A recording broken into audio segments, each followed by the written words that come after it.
You're 6 years old, kneeling on cold marble in a white tunic that doesn't fit yet, while a priest in a purple-bordered robe takes your hand from your father's and says the words that end your old life. Amata, capta. Thus I take thee, beloved. Your mother is not allowed to cry in public. She cries anyway, quietly, behind her veil. You don't understand what's happening. You only understand that you're not going home tonight. Welcome to your life as a Vestal Virgin. The year is 80 BCE. Rome is a city that worships fire the way other cities worship gods, because fire is what keeps an empire from freezing in the dark. Somewhere in the Forum, a flame has burned without going out for over 500 years, and the men who run Rome have decided that flame survival depends entirely on girls like you. The Pontifex Maximus selected you from 20 candidates, daughters of senators, daughters of patricians, girls between 6 and 10, free of blemish, free of debt, free of any father who's still alive and could change his mind. Your father signed you over for 30 years. You didn't get a vote. Neither did he, really. Once your name was drawn from the urn, refusal was treason against the goddess Vesta herself. You're taken to the Atrium Vesti, a marble house beside the Forum bigger than anything you've ever lived in, with 60 rooms and a garden and a pool that never freezes because it's heated underneath. It is, by any measure, the most luxurious cage in the ancient world. 5 other Vestals already live there. The eldest, Postumia, has been a Vestal for 22 years and looks at you the way a soldier looks at a new recruit. Not unkind, just already grieving who you used to be. By 8, you've memorized the rites. By 10, you can tend the sacred fire for a 6-hour watch without your hands shaking. Because Postumia taught you that a Vestal who lets the flame die is a Vestal who gets whipped by the Pontifex himself, in private, in the dark, with no witnesses and no appeal. You learn fast. The fire never goes out on your watch. Not once in 30 years.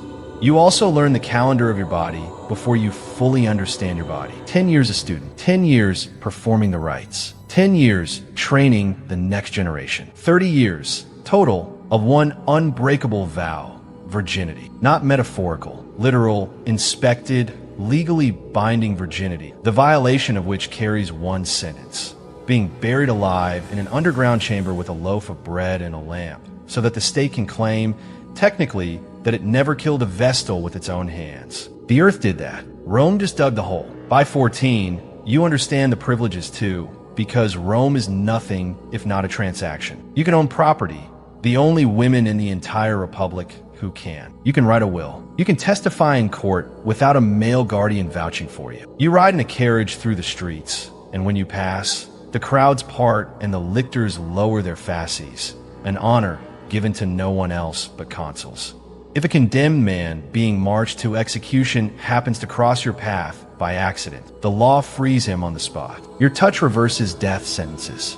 Your body, simultaneously, is one mistake away from its own. You're 17 when you first understand what the inspections feel like. Once a year, sometimes more, the senior priests check that the sacred fire is tended, that the temple stores are full, that you are, in the cold language of Roman law, intact. There is no privacy in this. There is no pretending it's anything other than what it is. The state auditing your body like a granary. Postumia tells you, the same year, about a Vestal 2 generations before you. Her name was Emilia. The fire went out under her watch. Extinguished, some said, not by neglect, but by a man who'd bribed his way into the temple at night. Emilia swore her innocence to the gods and to the Pontifex. They believed her. They relit the fire from the sun's rays through a bronze mirror, the only sanctioned way, and let her live. You ask Postumia what happens to the ones the gods don't believe. Postumia doesn't answer. That's the answer. By 20, you've buried 3 Vestals you trained beside. One died of fever. One simply disappeared from the household roster.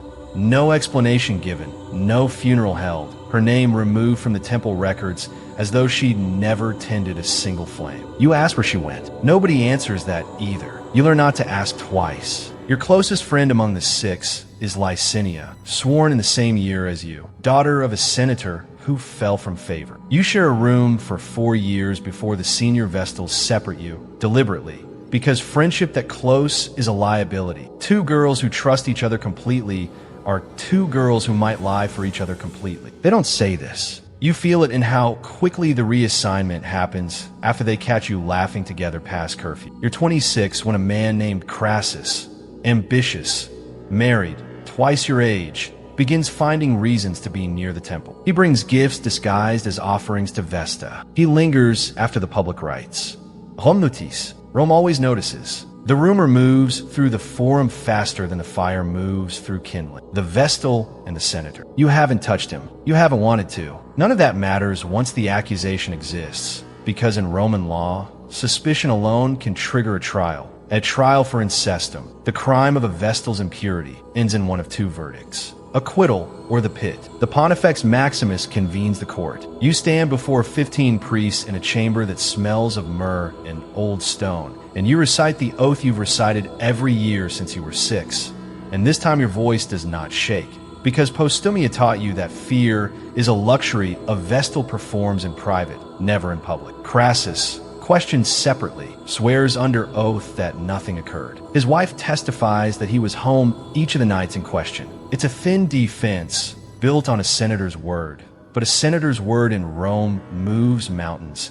And after 3 days of deliberation, you are acquitted. You do not celebrate. Licinia, watching from the gallery, doesn't smile either. She knows, as you know, that acquittal isn't innocence in the eyes of the city. It's just survival with an asterisk. For the rest of your tenure, men will whisper your name a half-beat too long before changing the subject. By 30, you've completed your decade of teaching. Younger girls now do the 6-hour watches you once dreaded. You've outlived 2 emperors' worth of political upheaval, Sulla's prescriptions, the gangs in the streets, senators found dead in alleys. And through all of it, the temple stood untouched because no general, however ruthless, will burn the house of Vesta. That immunity is the strange gift of your 30 years. In a city that devours itself in civil war, you were, perhaps, the only safe place left standing. Licinia completes her 30 years 2 years before you. On her final day, she's given the choice every Vestal is given at the end of her term. Leave the order, marry, live a private life, or stay, as some do, because 30 years inside marble walls has made the outside world feel like a foreign country. Licinia leaves. She marries a widower with 3 children and writes you one letter, brief, formal, careful, the way 2 women write to each other when they've spent a decade learning that closeness gets you separated. You complete your own 30 years at 36. The Pontifex releases you in a ceremony as quiet as your initiation was 30 years before. No crowd, no celebration, just a release from a vow and a dowry from the state and the strange, vertiginous freedom of choosing, for the first time since you were 6 years old, what happens to your own body next. You do not marry. Most former Vestals don't.